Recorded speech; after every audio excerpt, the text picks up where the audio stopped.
我这辈子第一次说脱口秀，所以你们不要对我有什么期待。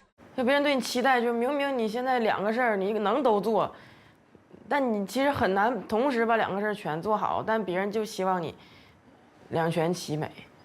都是表现的比较自私，好多都是追求那些什么星儿啦什么的，好多东西我们真的对这些现象看不惯。在生活上依靠家长，啃老。你看，我觉得每一代人与每一代人之间就是有误解的啊，就是，那我觉得其实我们年轻时候也是那样子啊。对，我觉得是不变的东西。哎，他们年轻的时候可能也是这个样子。他们年轻的时候心里更深，是不是啊？对，但是他们一旦上了年纪，就容易指责年轻人。你觉得这问题出哪儿呢？我常常想说，这个问题是不是出在就是没有沟通，是不是？我就已经不追求让所有人都理解我，我自己觉得我是好的就可以了，我自己做的东西我自己认可就行了，我只能这样了。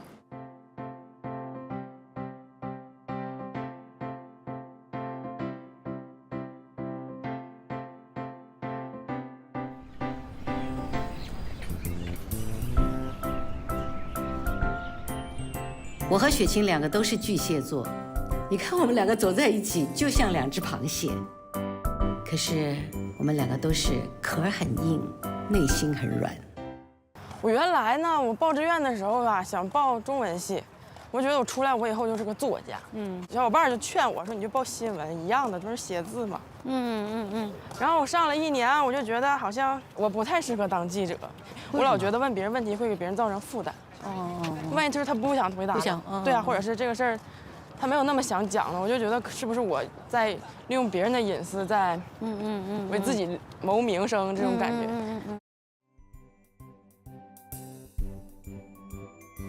爸爸妈妈会在念大学的时候，他们常来看你吗？没有，我们都不联系，因为我高中就离开家了嘛，就去另一个城市。你是家里唯一的孩子。我高中就在外面读，所以他们已经习惯了。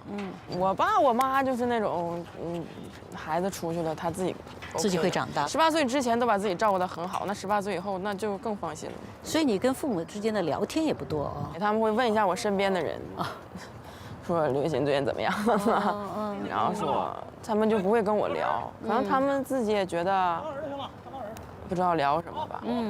他们比较信赖我的朋友。但很奇妙，是很舒服的一种相处模式。就我真的有事儿，我就心里解不开的东西，我是一定会找我妈聊的。但是平常我们俩就默认说，你要是没事儿，我也没事儿，就大家就不要，咱俩就你各玩各的吧，各自过生活。对，就是有的时候没有消息，反而是好消息。对，他们什么都不管。我这志愿就是我同学给我报的，因为我从小受到的教育就是，你要自己做决定，然后自己对自己负责。我们是没有办法给你收拾烂摊子。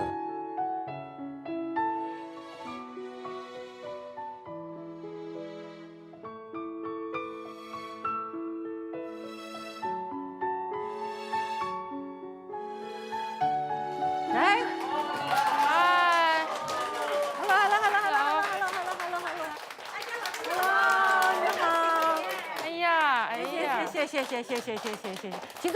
请坐吧，请坐。今天的这个念诵会比较特别一点啊，平常的念诵会呢，多数都是人生有点经历的人，然后念他们以前年轻时候写的东西。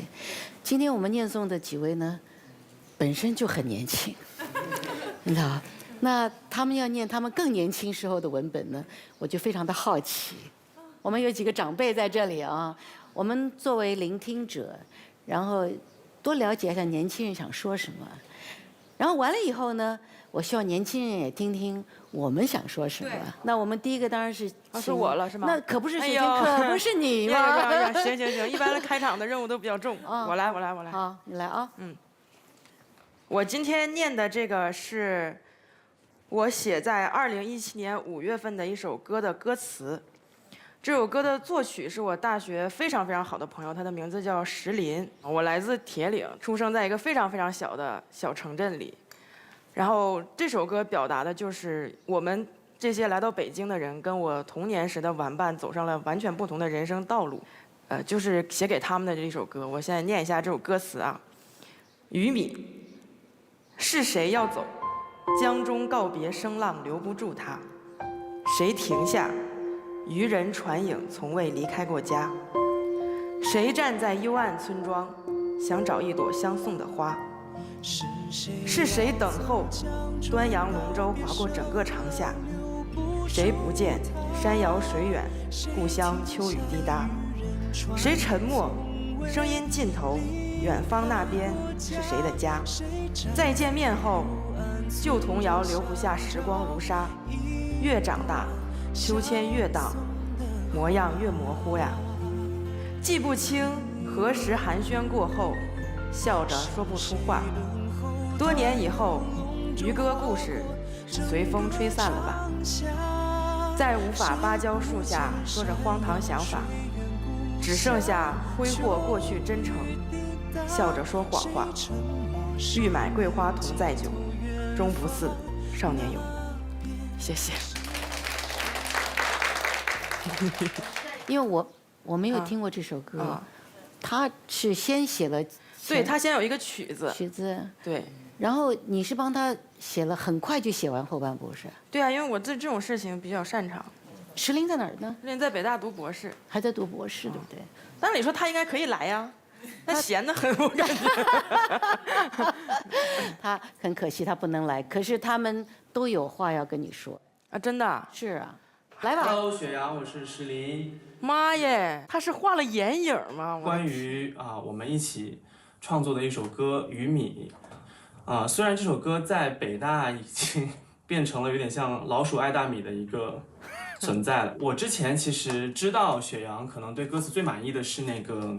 是谁要走江中告别声浪留不住他？谁停下渔人船影从未离开过家？我当时写这段呀，是我脑子里的影像，是我当时从铁岭离开去读高中的时候，然后我所有的朋友在我走那天都去送我，然后他们就是站在那儿，然后我就走了。然后当时哭得特别惨，所以我就写了，就是大家的告别声留不住他，他是一定要离开这里的。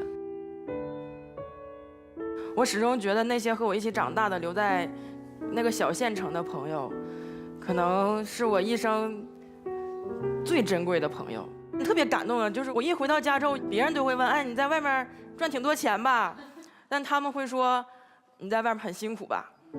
然后我们比如说大家出去吃饭，我说我来请你们吃饭，我现在赚钱了。哎呀，你一个小姑娘在外面能赚几个钱嘛？就是心疼你。对，他们也不是我的亲人，也不是我的长辈，但他们真诚的希望我好。我那个时候我在别的城市，我需要依靠每天给我的朋友打电话来缓解我的心情，就是我的父母给我打电话是没有用的。我小的时候会没有安全感。就觉得哎呦，这个事儿我所有压力都在我一个人身上，他们没有办法解决。对，但是好处就是我可能长大之后也比较独立。但我要是以后有孩子了，我还是希望他相信我可以是他的退路。那我没办法，那时候我的家庭条件不允许我有那样的退路。家永远是一个退路。那个时候是无能为力的，真的。所以没办法。以前因为战乱，很多孩子被迫跟父母分开，但是现在是为了追求更好的未来，很多年轻人也早早离开了家，也变得非常的独立，其实是令人非常心疼的。不管彼此如何假装坚强，他们心里一定有很多的不舍。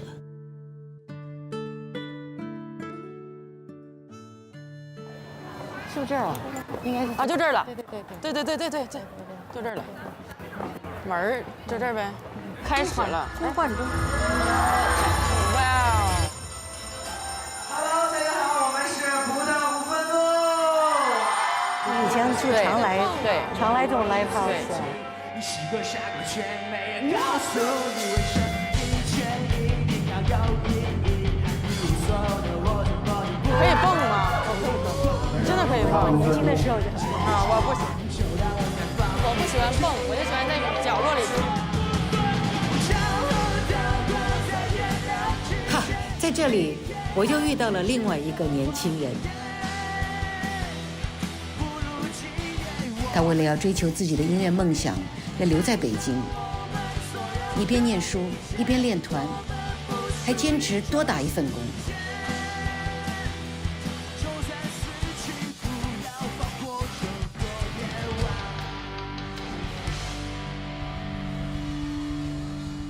我是这葡萄不愤怒乐队主唱，然后大名叫李学珍，就这乐队名葡萄不愤怒嘛。其实我起这名字就觉得它很好玩。今天我的这段文字呢，写于在等那考研成绩出来之前，当时一个失眠的夜晚。如果物质的原子守恒定律是真的，那组成我的每一个原子一定都来自于曾经存在在世界上的不同的个体上。这个体有可能是一只猫头鹰，但是它也有可能是一朵乌云，甚至这些原子可以细微到它来自于不同物体上的不同器官，或者不同的部位，有着不同的功能。比如，它有可能是来自于百灵鸟的喉咙，还有王尔德的笔尖，甚至梦露的口红，还有长颈鹿的鱼尾纹。它们通过不知多久的宇宙漂流，在地球的大气层里融化分解，然后产生稍瞬即逝一个美丽的火花。还有很多未解之谜，我们无法解释的困惑的事情，但是我觉得这些都是我们活着存在去探索的意义。你相信外星人吗？相信啊，对啊，太相信。我就感觉你会特别相信外星人，我不知道为什么。我们都特别喜欢这种文学作品，看这种什么《三体》啊。就我觉得是在更遥远的地方，对，肯定有。我之前都幻想过自己是不是来自于冥王星。我现在是一个研3的学生，我考研前我那段时间就很失落，我也很害怕，很迷茫。当时乐队并不是特别景气，收入什么也不是很好。就如果我考不上研了以后，首先我就没有一个待在北京的一个合理的理由跟家里。因为我爸爸妈妈比较，思想传统一些，他对这个摇滚乐本身的看法就是会有一些小小的偏见，就是有时候感觉想要去说，但是真正坐在一起的时候，突然又泄气了。就是有时候自己一直以来习惯逃避了，爱父母啊什么这种话，我也从来没有说过。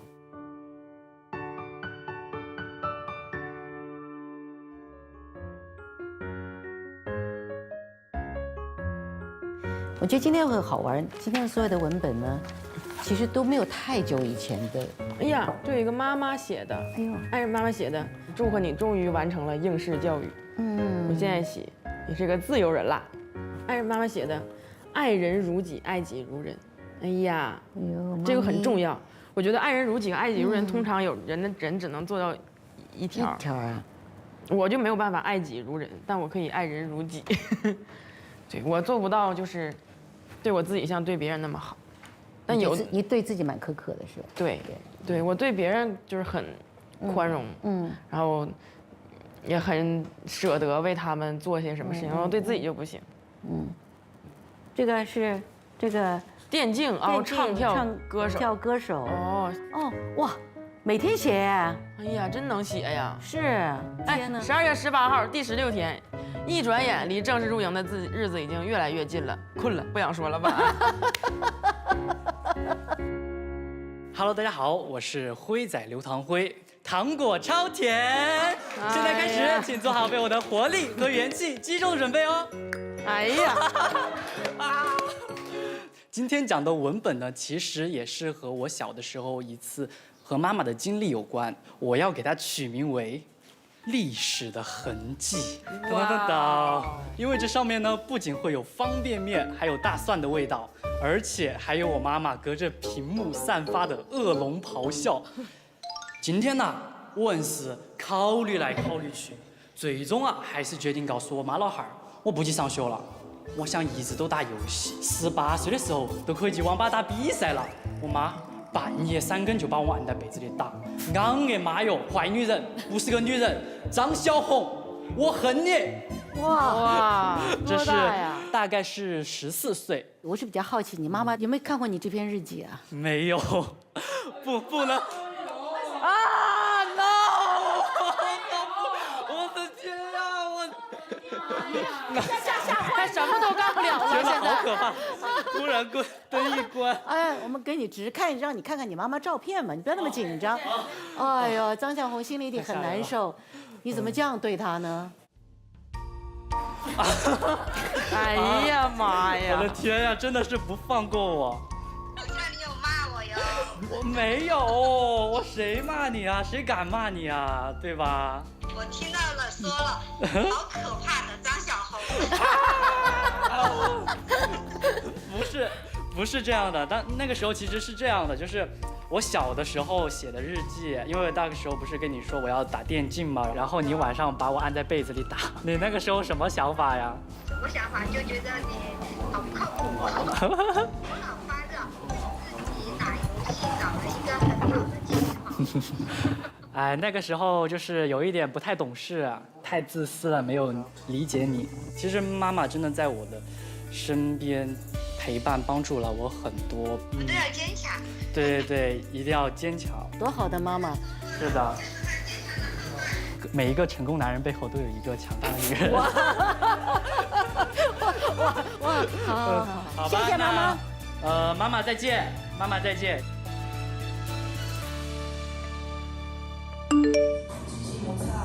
我当时在大学的时候拍舞蹈视频放在网上，被大众认知，当然呢也被一个节目的导演认知。他当时就说：“哎，你要不要来参加我们节目呀？”那是我第一次上节目，我还记得我在前采的时候，那个编剧也就跟我说：“你会唱歌吗？你会跳舞吗？你觉得什么是唱跳歌手？什么是偶像？”当时我听完之后，我是谁？我在哪儿？我在干什么？我觉得我现在其实是处在一个尴尬期，就是一直在不断犯错，然后犯了错又一错再错的那种感觉。我在想，张艾嘉老师，你有这样的尴尬期吗？哦，太多了。真的吗？在我那个年代，几乎都是武打明星。那我们女明星在里面可以干嘛呢？就是人家都打完了，我们就把我们搁在那儿，然后就说。左看右看，左看右看，可是我们连看都没看到，只是左看右看啊哦，这样子就做这样子的表情。我就说这叫演戏嘛，你知道？哦。然后我1年以后就很大胆的跟公司讲说我要解约。那解完约以后，几乎1年的时间我是没有工作，而且我也不知道我将来的这个前途在哪里。然后我就会到配音间去看人家配音。那我就开始学习，我觉得就是要期待、等待，然后在等待的时间中就是充实。可是当然，所有东西来的时候你是有准备好的。是的。所以不要着急。好吗？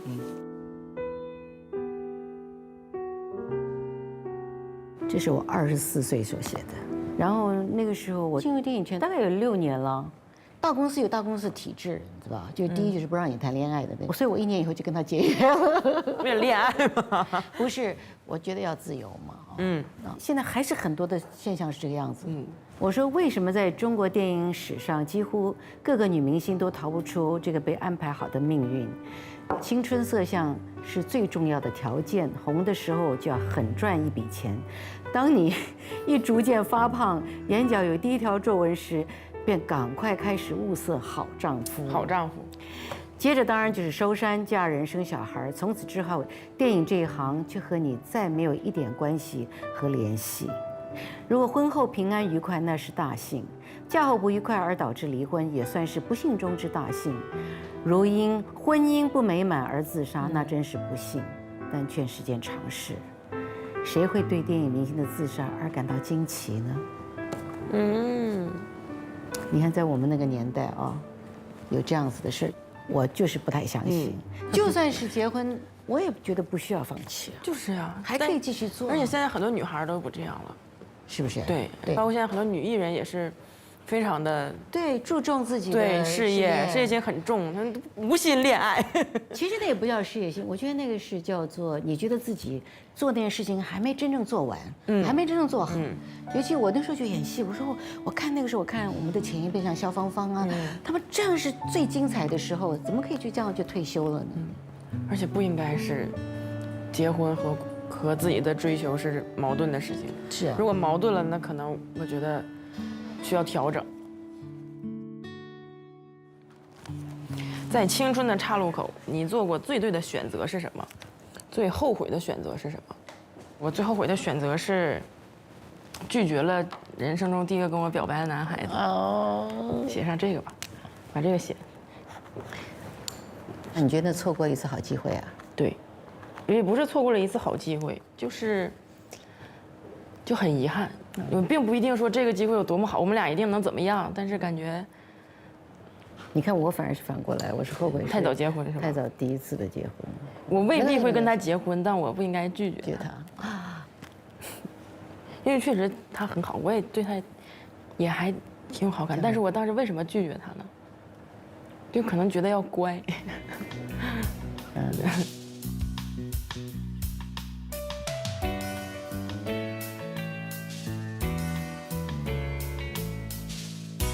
我叫游天意，游呢是游泳的游，天是天空的天，翼是比翼双飞的翼。这个名字就注定着我会和天空和飞行有不解之缘。对，因为我是模特嘛，然后我高一的时候呢，就去到纽约，然后巴黎，然后伦敦，就是各个不同的国家去工作。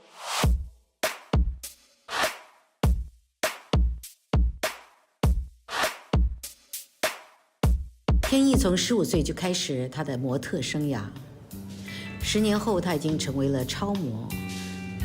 超模的生活到底是什么样子？任何一个工作要把它做好，应该不可能只是凭运气吧？今天又是早起的一天，先泡个咖啡，尿尿清理一下，给它解决。我理了 ，boy，good boy。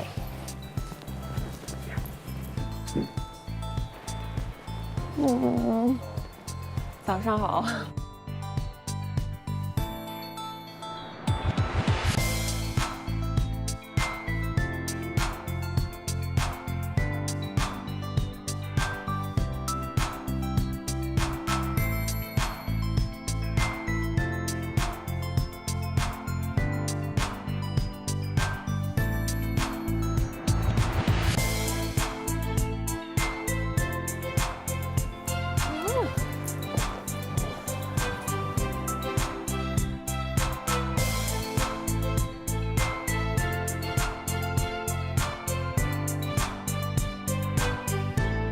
你稍微先放松一下就可以。好，可以最后一个，我可以停在这里。哎呦妈呀！呼吸推高一点，一边推高一边想着我们肚子要再放平。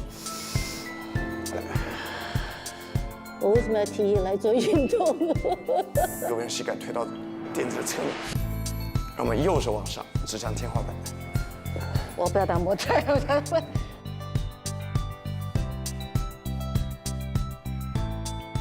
整整5年，因为国际时装周的原因，我一次也没有在家过过春节。一个人在外面的时候，经常和家里人视频聊天。不过有一件事，我从来没有和他们说过。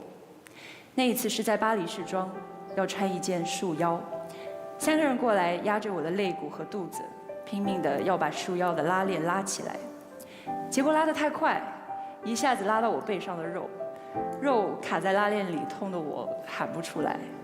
然后他们立马呢又把拉链拉下去，结果我的肉已经掉了一整块。很多时候碰到难过的事情，我就会想问，为什么要选择模特这条路？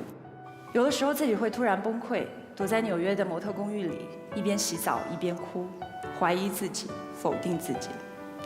但是哭完之后，第2天我又整理好自己，焕然一新的去赶下一趟飞机。万里高空，透过机舱的窗户，看到望不到边的天空，我跟自己说，也许只有一直向前走，才是青春该有的姿态吧。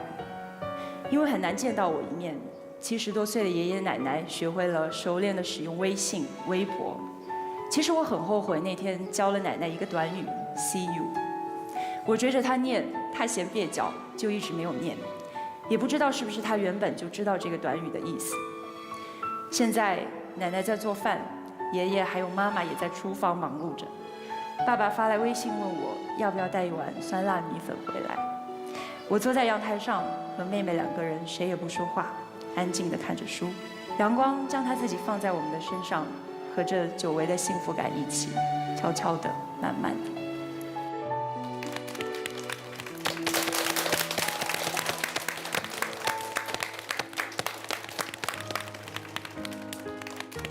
我是觉得我自己就太幸运了，因为我从做模特就是被指引到这个，我妈妈她是帮我就是这么突然的报了名，然后突然的又很顺利、很成功，然后突然的又走了这么多秀。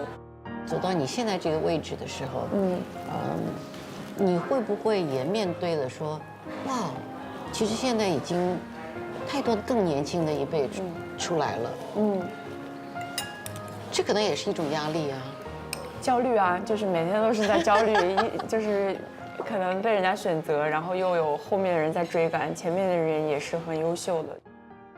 因为其实我是小时候蛮自卑的，就初中、高中的时候，我这个身高在我们班上算是很突兀的一个存在。然后我每次拍那种毕业照，都是站在最中间当那个对称轴，所有的人就这样排下去排开的。我第一次知道是有人会因为身高而自卑的。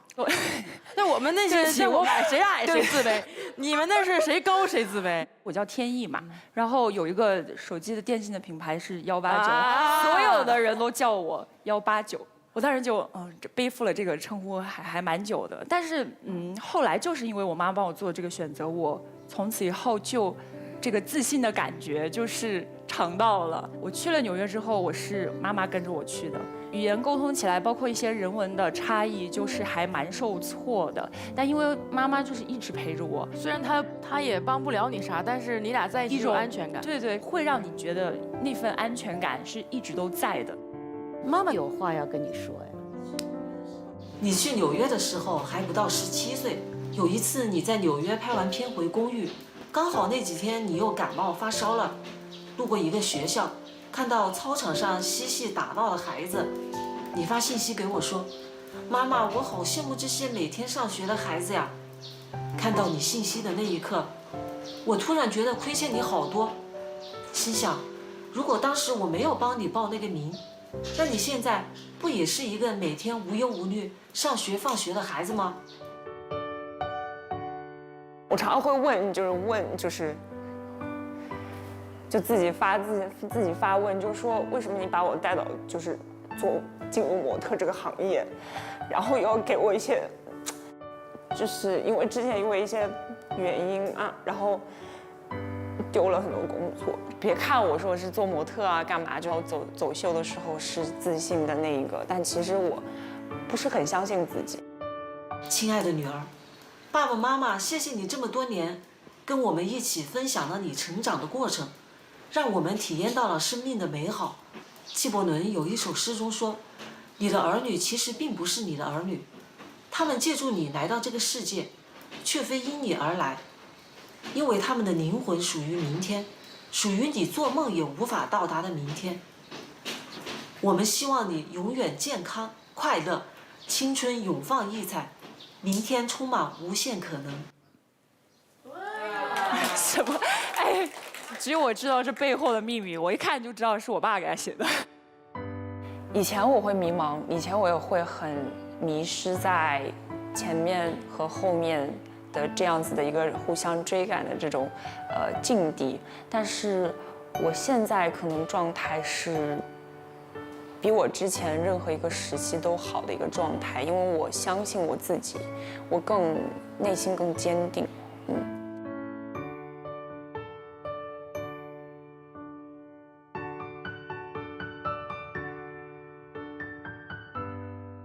问你啊，美女，就说你当时你觉得说是你母亲给你选择的这个职业哈，那你现在你后悔吗？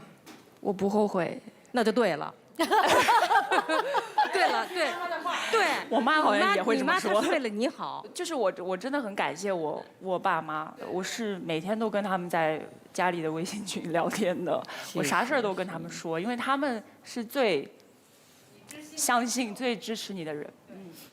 我好羡慕。因为我也有孩子，我也是一个女儿。当时我的想法，我的孩子，你不要离开我身边，就在我身边生长，我一天看着你，因为就我一个。说孩子出国留学，我说我不。但这种想现在已经后悔也来不及了，就是舍不得，尤其是个女孩。你们当女孩，你们的爸爸都有这个体会，但这一点我得向你们学习。谢谢。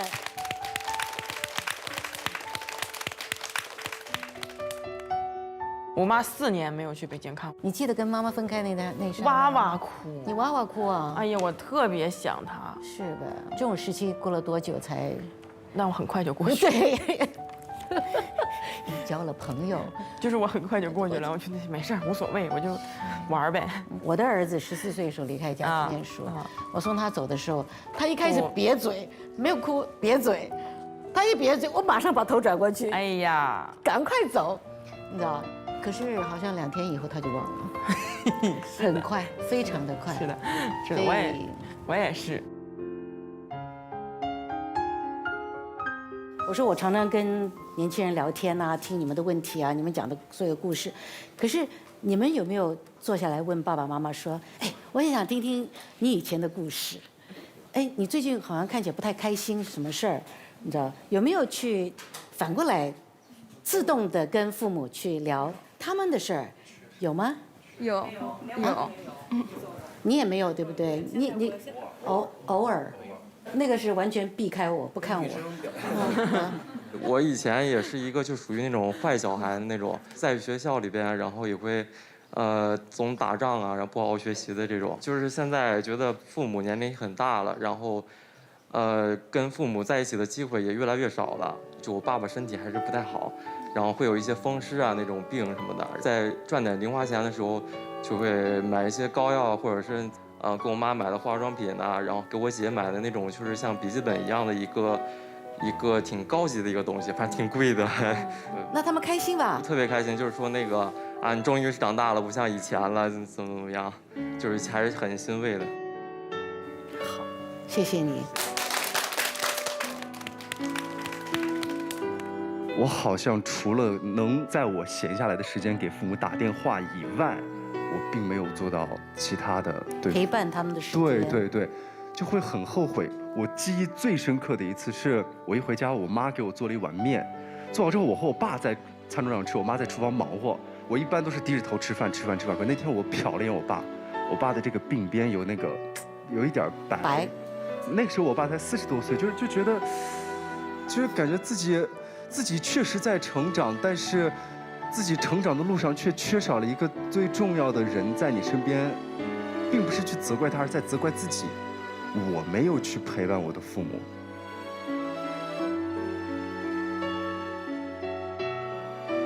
因为我爸爸的头发可能来的比较早一点，因为他要很多材料什么东西，他要熬夜什么，他那个就很快。我妈妈是近2年才开始变白嘛，那。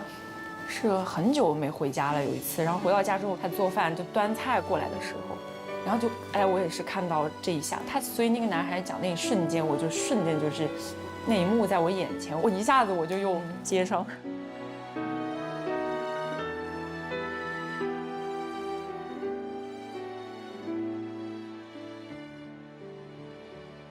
我现在事业心重，我觉得是因为我爸妈越来越老了。我爸爸和妈妈都各自有一个新的家庭，我可能要保障4个人的生活。我觉得你也管太多了。我虽然他们也有自己的孩子，那些阿姨叔叔也有自己的孩子，但我仍然觉得我对他们有责任。然后我就觉得，因为我小的时候，我姑姑啊、姨啊、舅啊，我这些亲戚都拉扯我，拉扯到我觉得我对他们也有责任。有责任。然后我必须要在有他们需要的时候能挺身而出。然后我觉得我身边的人，我的朋友们，我也得照顾好他们。我想照顾的人太多了，所以我就很累。你说我自己想要什么吗？我感觉自己挣的钱，我也不怎么爱花钱。你还是蛮努力的，因为我感觉到你至少做很多事情你都没有什么抱怨啊。对，因为我每次做一件什么事儿，我就觉得，你像我们起得早，人家工作人员起得更早；我们收得晚，工作人员收得更晚。然后他们赚的钱又没有我们多，我觉得我们如果再抱怨的话，他们好可怜呀。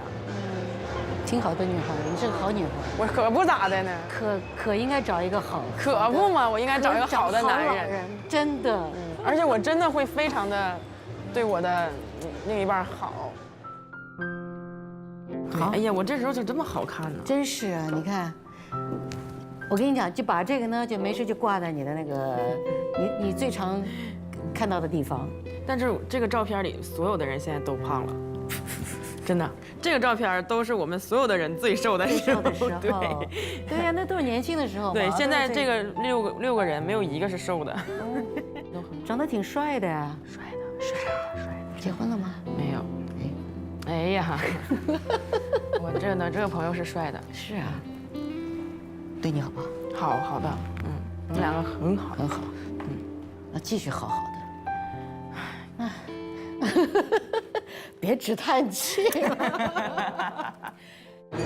那好多人不珍惜，就是，看不到我的好。那个会的，会。哎，对你相信，对你完全相信。想起这个夏天对妈妈撒过的最后一个谎。透过这些年轻人漂亮的外表、光鲜的生活，我感受到了他们背后的努力和追求梦想的艰辛。他们非常爱自己的父母，但是每一个孩子要表达对父母爱的方式，往往也来自于家人是怎么表达他们爱孩子的方式。青春期接受到的第一份教育，不就是来自于家庭吗？最后1个月呢，我真的是猛刷题刷过来的，所以就通过那1个月的时间，我考到了自己想要的大学。那个时候，他真的就是对我刮目相看。我还挺愿意说，40岁或者再年纪大一点的时候，可以继续有模特的工作。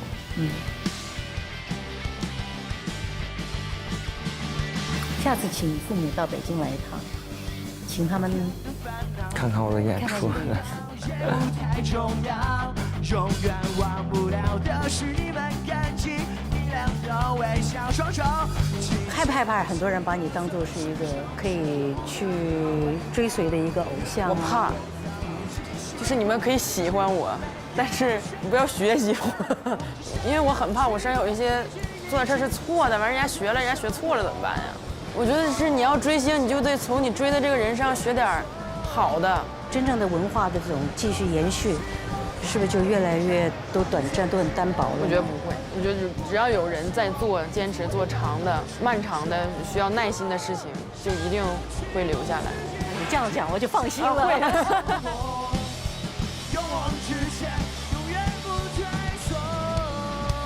青春对于我们这一批同龄人来讲，我觉得可以有一个关键词，就是多元化。接受到的教育是多元化的，交流方式是多元化的，感受到的情感是多元化的。95后年轻人应该去接受生活，选择理解生活，最后选择热爱生活，这就是我们应该做的。谢谢。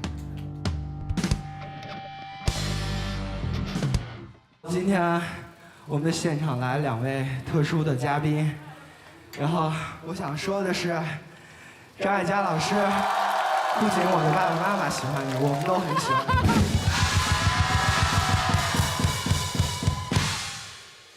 李雪琴姐说的是，真的非常漂亮。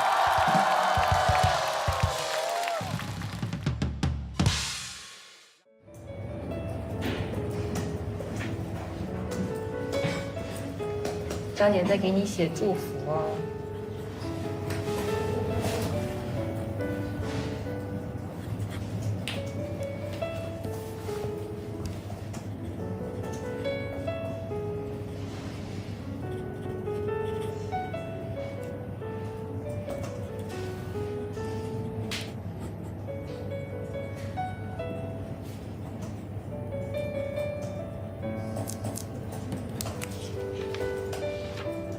祝雪晴生日快乐！她7月1号生日，所以在这里画了她一幅她的画，因为上次忘记了她照相。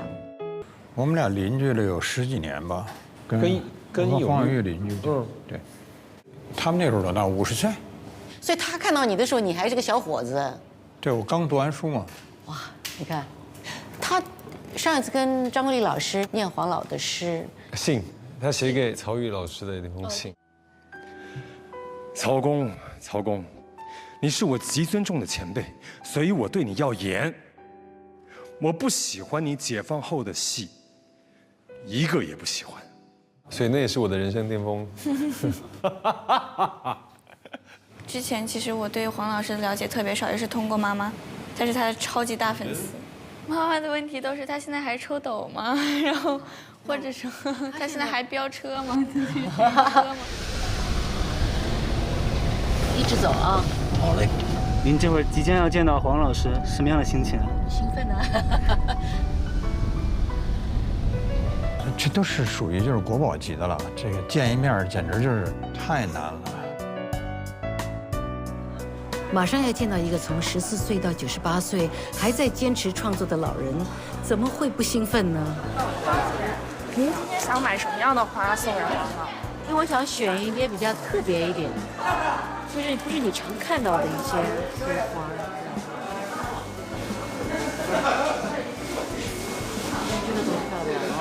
这个是龙须枣，但这个树有一个优点，就是讲你不接枣的时候，它的形很美。冬天在外面都没有事，没有问题。OK。在黄老的文章当中，他曾经写到，一位素受尊敬的大师的晚年艺术生涯，是需要更多自己的空间和时间的。勉强造访，徒增老人家情感上不必要的涟漪，是有点残忍。所以这次的拜访，我的心里真的是十分的忐忑。进去一会儿。一会儿把那个枣树啊，那个水小薛啊，你跟武生弄到花园里去，一会儿我把它进花园。好，太好了，我马上就过来安排啊。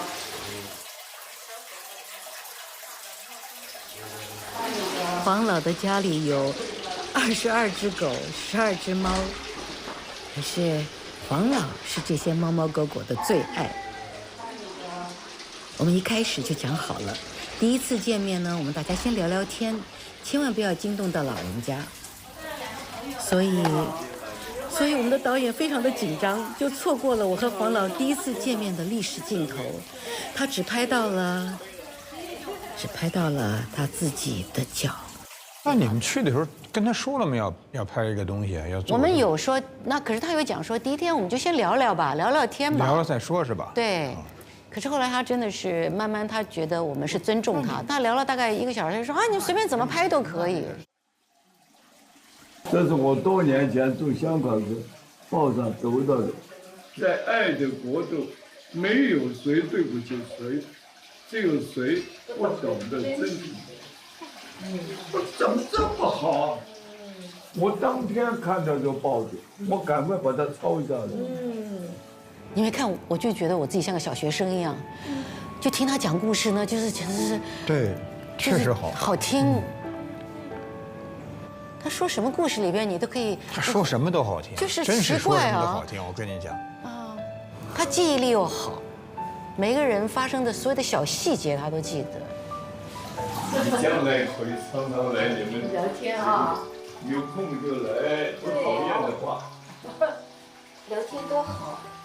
他将他的一生都写成了一个个的故事。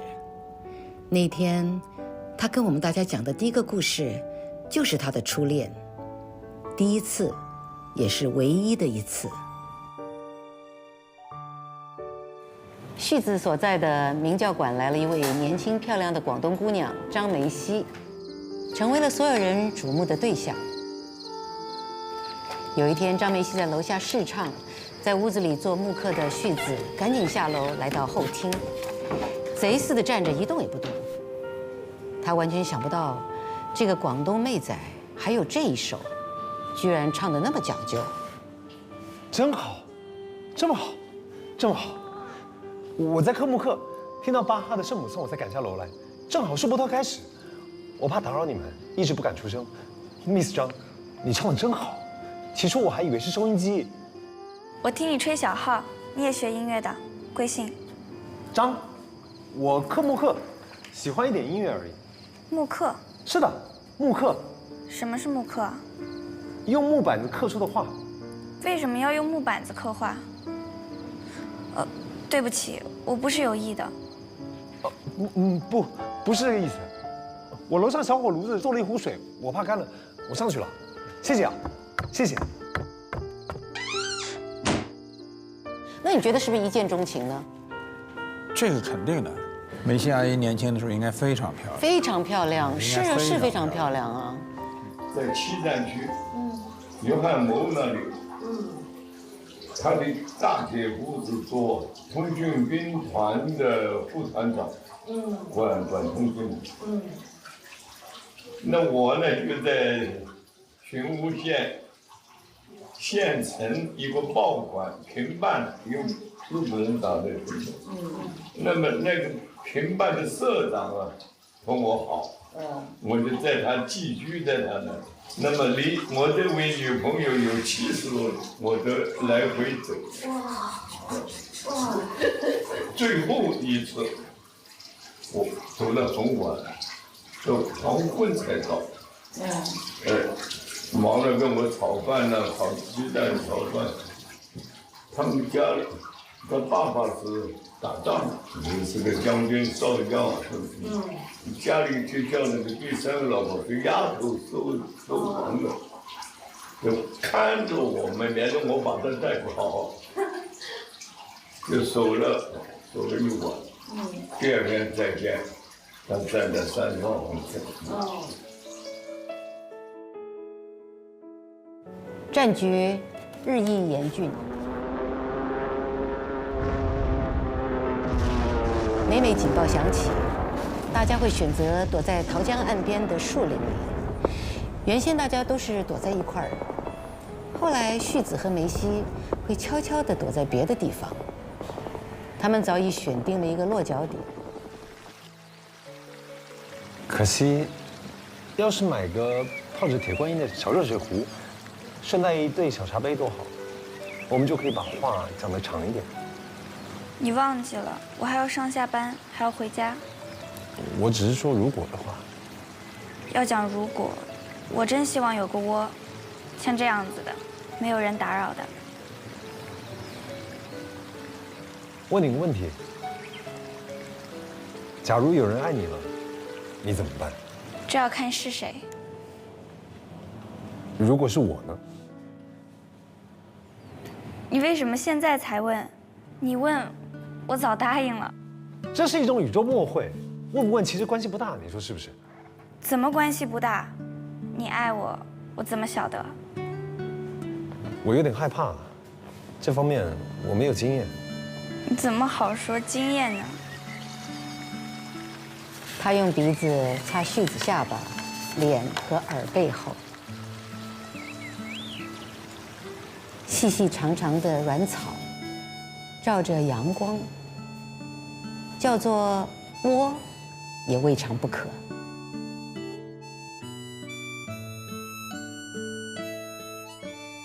哇，这可是亲密耶！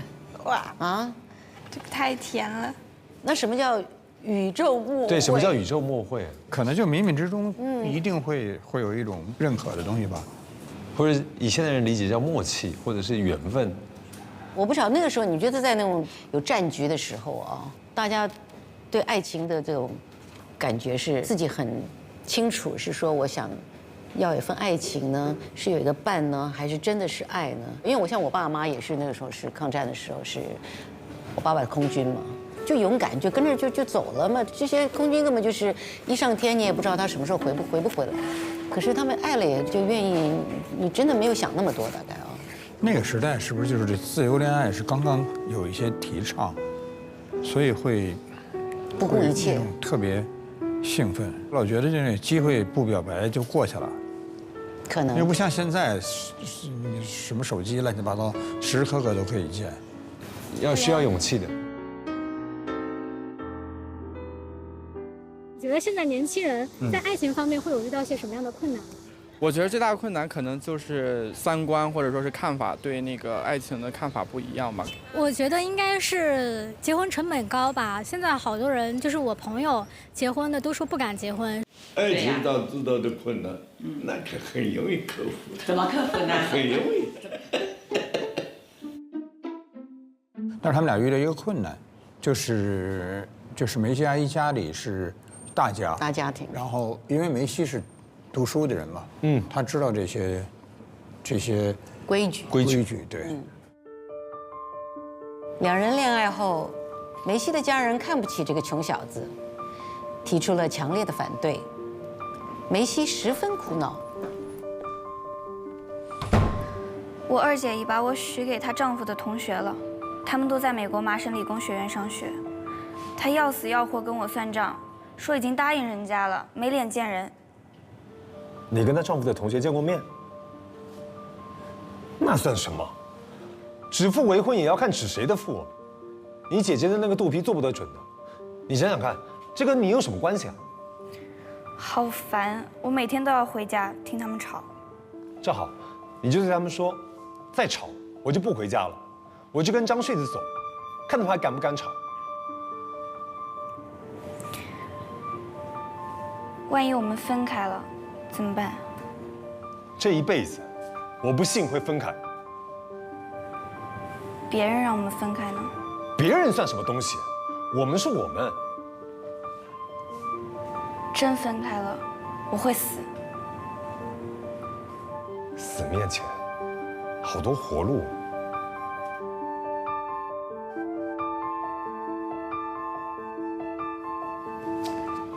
真好，我真的觉得这句话特别棒啊！特别棒啊！死面前好多，就只有他能说出这话来。那到哪儿去了？这回赣州，然后就结婚。我就这样子就结婚了。那是结婚谁？我家里也没有人，怎么办呢？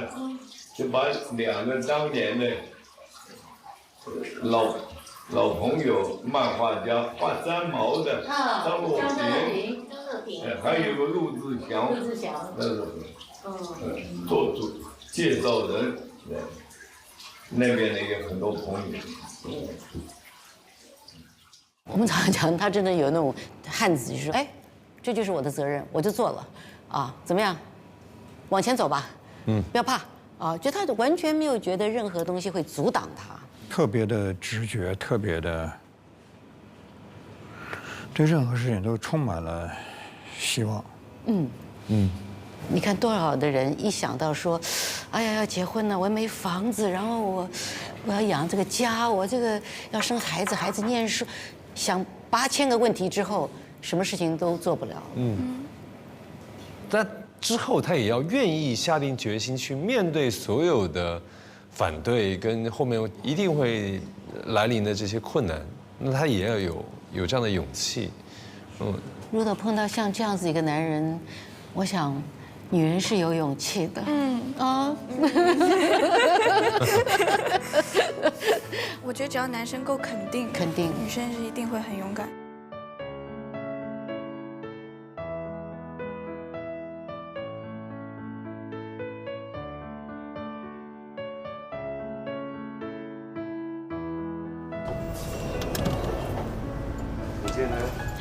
谢谢。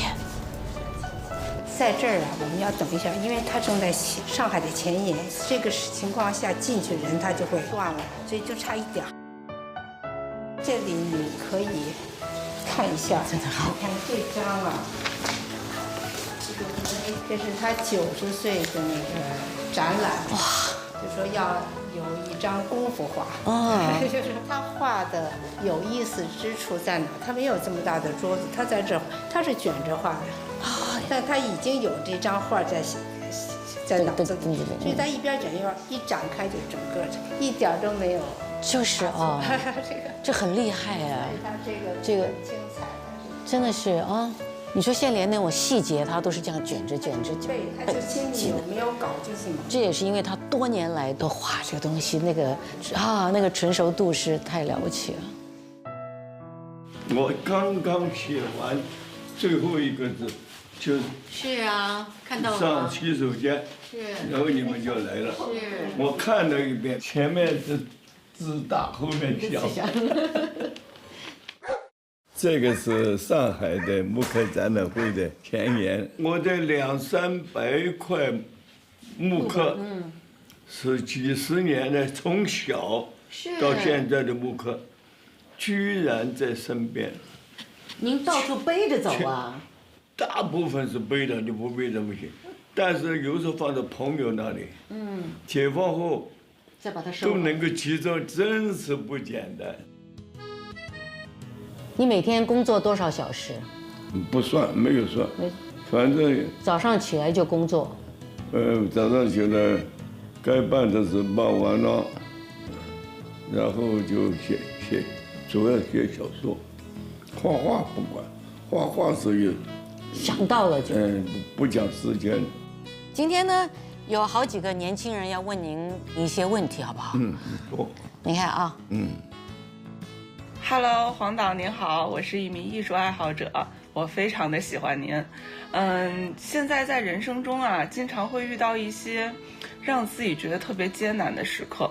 我想请教一下您，在人生中遇到一些特别艰难的时刻，您都是怎么度过的？有没有特别好的一些调节的方式？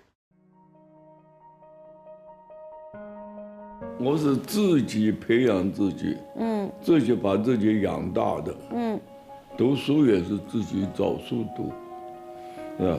一边走一边捡路边的知识也好，吃的也好，就是这样。黄老您好，我是一名媒体的从业工作者，然后之前听您说过，说人呢要活得有意思一点儿，但是现在大多数的年轻人普遍会觉得生活很无趣，所以想看看您对此有没有什么建议呢？我在电视里面看，这很有，自己觉得很有意思了，怎么会没有意思呢？是啊，您是一个非常有趣的一个欢乐画家，您是一个非常有趣的老人。我们都非常尊重您，就是现实题材怎么画，包括人物，包括我们的城市变化，包括我们的环保，包括我们美丽的少女和我们新的这时装打扮，这个怎么画？你会画你就懂得怎么画，你都不会画，当然画不出了，是吧？你先学会画画，对吧？然后要读书。我一起床。我就是画画，画画想什么画什么。比如我现在当导演拍电影，我也是从零开始学习啊。我先演戏，然后慢慢啊，我想写剧本，然后我就开始用我脑袋里出现的画面去拍电影，然后慢慢你才会找到一点点你自己所谓的自己的语言啊。很多年轻人都还是在一个摸索的状态中呢。所以我说这个画画的人，像跑马拉松的。慢慢的跑，旁边要是有人说你跑得不好，你大概不会停下来跟他吵。跑到终点不一定第一是好。对。人家问我你写的无愁河味道，开始吃不消，不习惯，慢慢看下去。才习惯。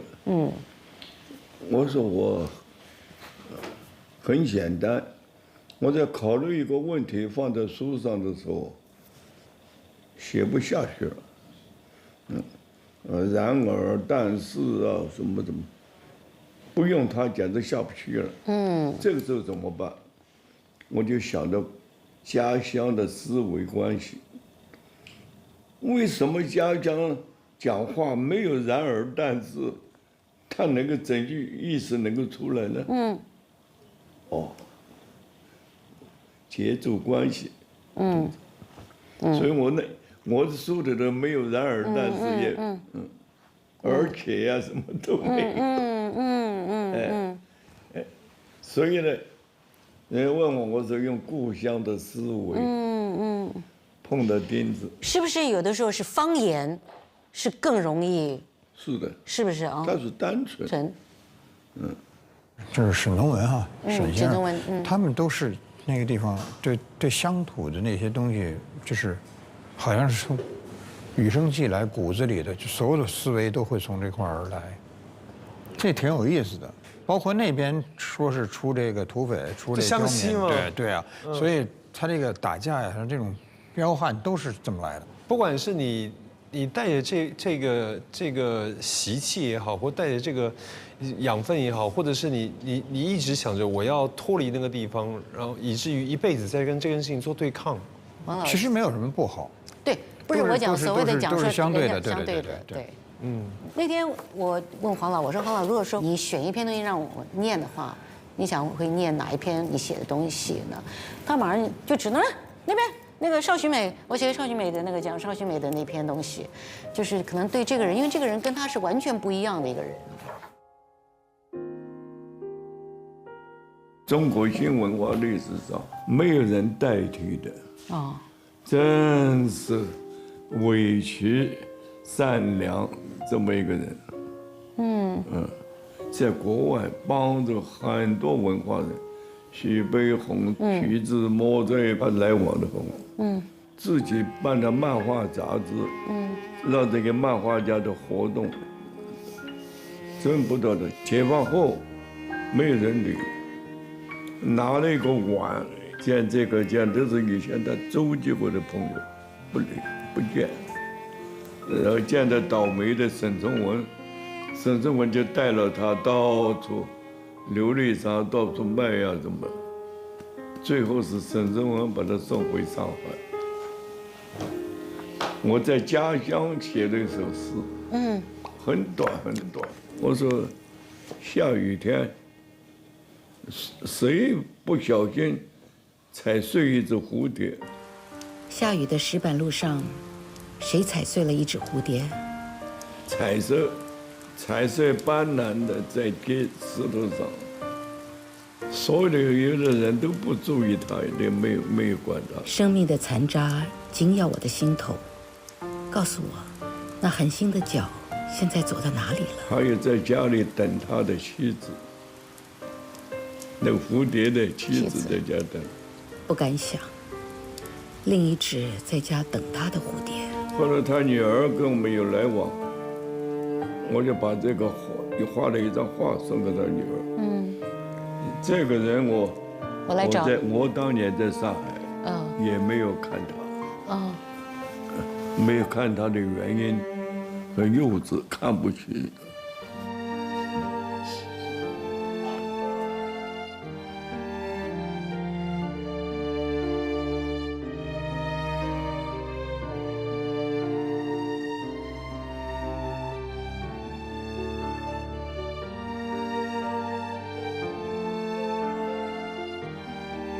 现代的一些年轻人对很多的老艺术家，都是非常陌生的。甚至我自己，我可能也很多作家或者对他们的作品的东西，我们都不太了解了，都没有办法有人再告诉我们，再带着我们去听或去看他们所写的东西。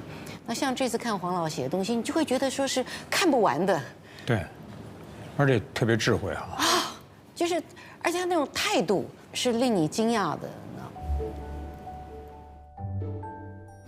我这分期，我也在画画，有的青年孩子们就在看，画的真好啊什么的。我说那个画的，山上那个老人家好，不光是好，而且是全世界第一的。这个 Da Vinci 的啊。我在米兰的美术学院院长办公室挂的好多画家的原作，有一幅是Da Vinci画的一个女像，我站在那里我就走不动，不能走了，光线从上面来到眼睫毛，眼睫毛那个影子在眼膜上留了一道影子，再下来到眼睛。我说拿什么画的这个样子好？你首先你自己要看到，是，你要理解，是，你要感觉到。那我就感觉不到，怎么眼睫毛会有影子？感觉到你要做得到，是，你手艺也不轻不重，有全局的观念，然后掌握了那一点银子。说的我有点感动，很感动啊，是啊。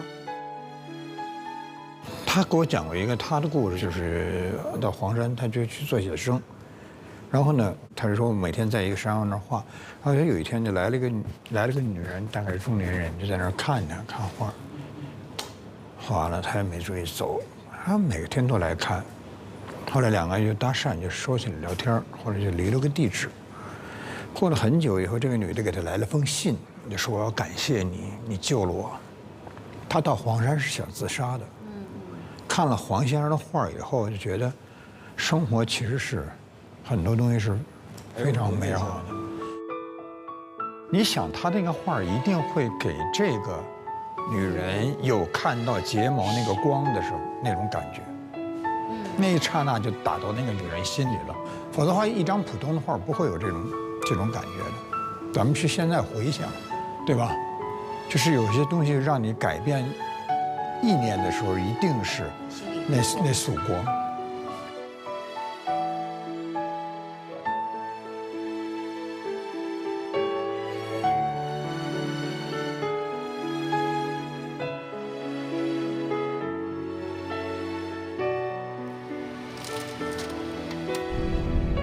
第二天拜访结束后，黄老邀请大家一起去吃火锅。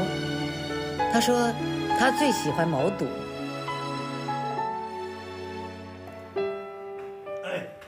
那天晚上，他真的吃了一大盆毛肚，牙齿还真好。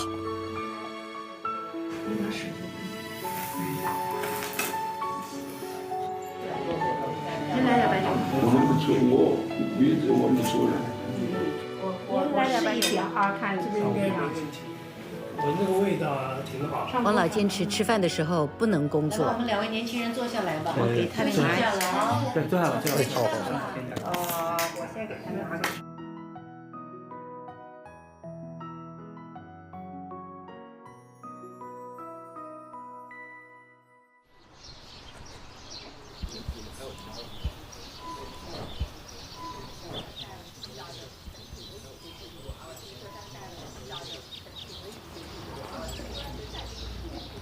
哇哦，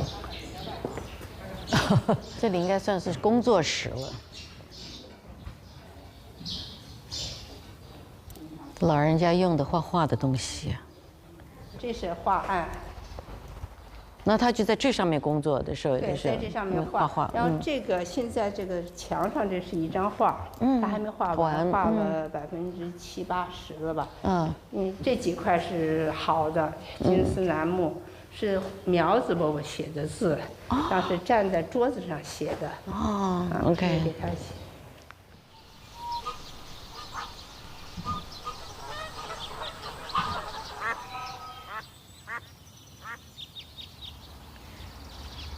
在颐和园见到个女孩子，你很漂亮，可能自己不知道。你很潇洒，是在工厂里练的吧？干嘛你一个人到颐和园来？没带水壶，口干了怎么办？你口袋里有钱，我知道你不会乱花。你一个人在谐趣园逛来逛去，踢里塔啦，穿一套沾满油灰的工作服，手里拿着一根杨柳枝。你才16、17吧，那么心不在焉。你那副样子，没有男孩子敢惹你。我多么想跟你说话，我也不敢，因为我也有个跟你一样大的女儿，她在很远很远的地方。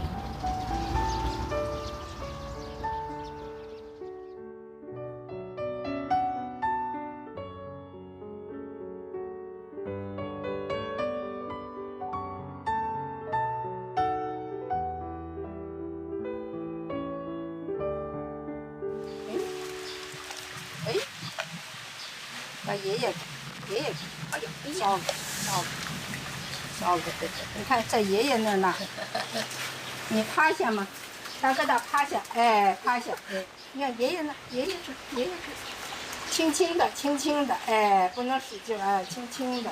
那在意大利也养了很多狗狗是吧？现在只有一只，我有3匹小马。哦，我们那个坡上有很多橄榄树，橄榄树底下有很多草，那个草好漂亮的一种，像头发一样的草，但是得请人割，不割就不好。那结果怎么办呢？就养马去吃。其实妈妈要是没和爸爸一起，自己是一定不会养什么动物的。她天生不是那类人，但过着过着就过到一块儿了。还有雅兴将动物们的故事一一道来。妈妈写故事，爸爸开夜车、刻木刻、印插画。60多年之后的突变令人费解。妈妈手中的笔仍是不停，但只专注于画，一画便是数百张。还在北京画院开了个画展，而爸爸似乎是受妈妈传染，时不时地撂下画笔，趴在书桌上写起来。说不定有一天爸爸出书，妈妈也为他画个什么插画什么的。世界上真是没有不可能的事。是的，世界上真的是没有不可能的事。真的是没有想到，我们还有第3次的拜访，而且黄老特别的为我们安排了去吃烤全羊。上海的展览会的稿子、书法都完了。来，把这放到那上头。但是也没有。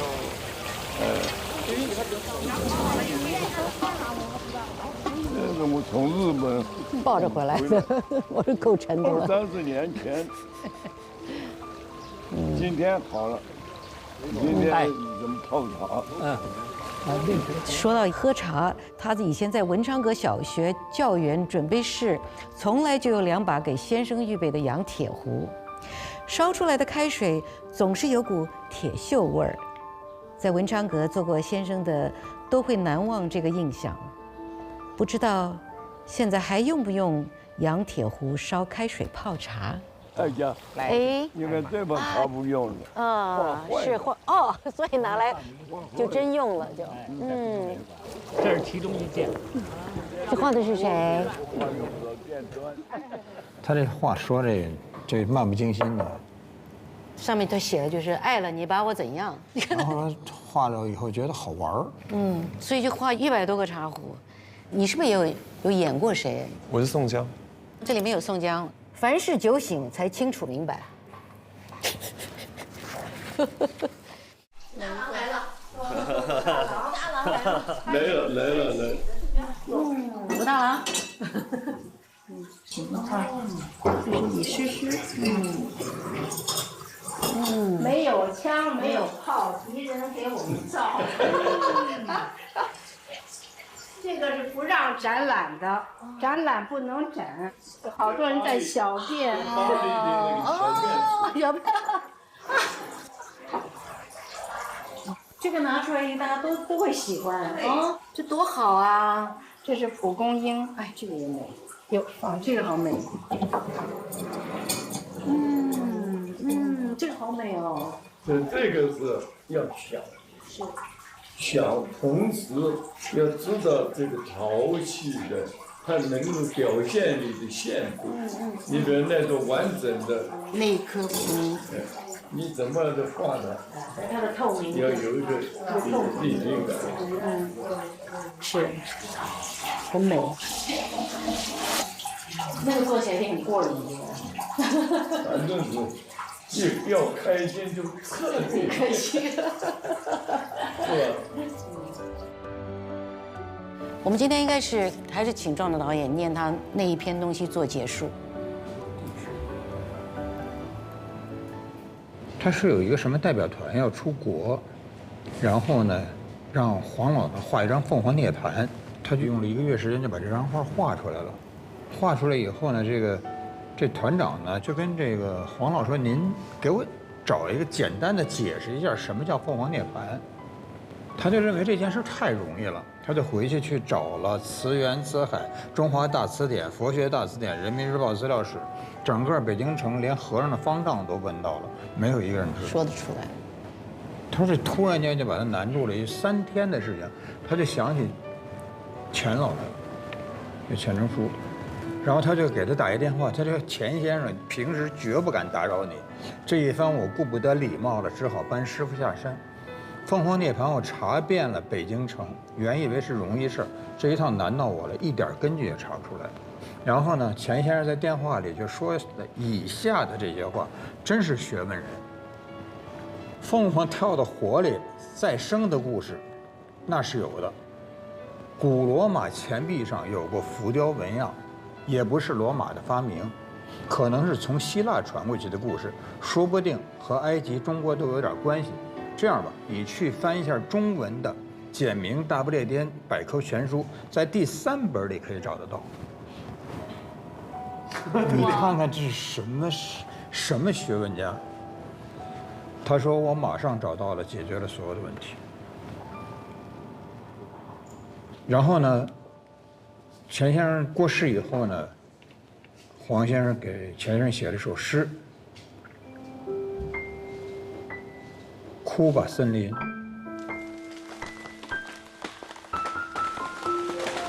该哭的时候才哭。不过你已经没有眼泪，只剩下根的树不再活。所以今天的黄土是森林的过去。毁了森林，再下雨治水何用？更遥远的过去还有恐龙啊！今天给未来的孩子只留下灰烬吗？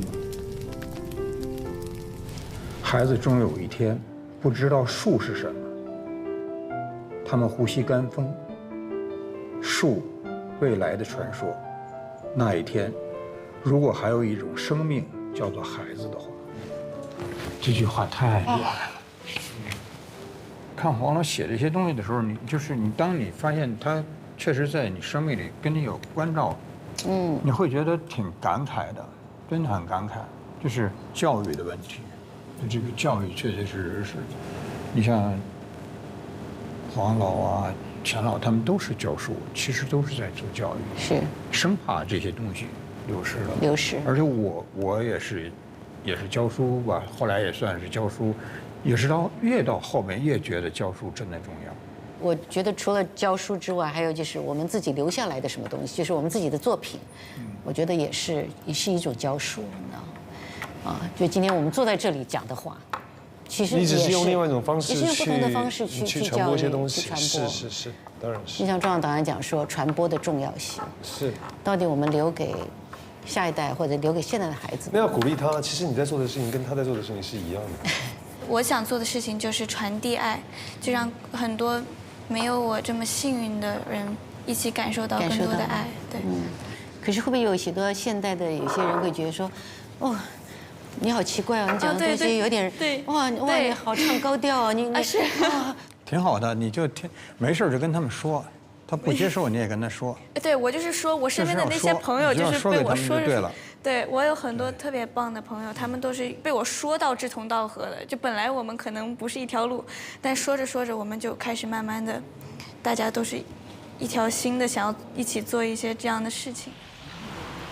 我现在是97岁，我认为在闭眼睛之前开一个展览，开这个展览会的作品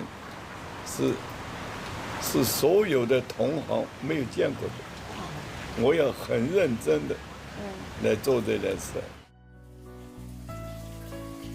没错，我死了以后留下5个字，一个是爱，一个是怜悯，一个是感恩。爱很容易解释啊，不要恨啊。怜悯是什么？怜悯那些强大欺负我们的人，弱的怜悯强者，感恩一切的友谊，包括这里面，对我们培养我们，跟我们教导，养育我们的。记得一个外国老头曾经说过，事情一经开始就已完成一半，底下的一半就容易了。我很欣赏他这句话，仅仅是因为年纪大了，想找点有趣的事做做而已。长天之下，空耗双手，总是愁人的。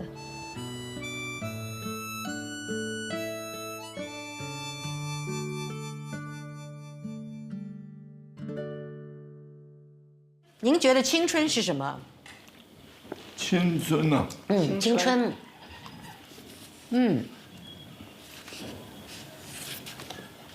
我也不信的，我没有想过。青春就是一辈子跟着你的事情。你现在还在青春。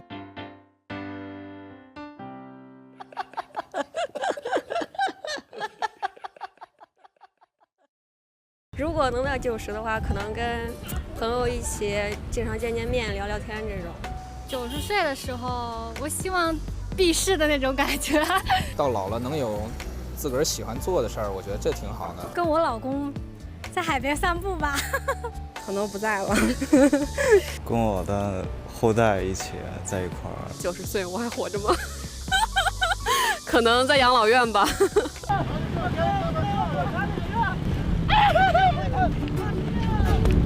VIP 会员每期专享惊喜彩蛋，更多高亮片段等你解锁。上微博参与“念念青春”官博，联合微博纪录片的青春中最美好的瞬间是什么？互动征集活动，赢节目惊喜周边。感谢独家社交平台微博、手机合作媒体新浪娱乐、微博纪录片、新浪综艺对本节目的大力支持。好帅呀！好帅呀！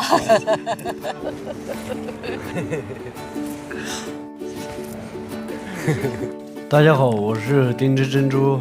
今天呢，我分享一下礼堂青春。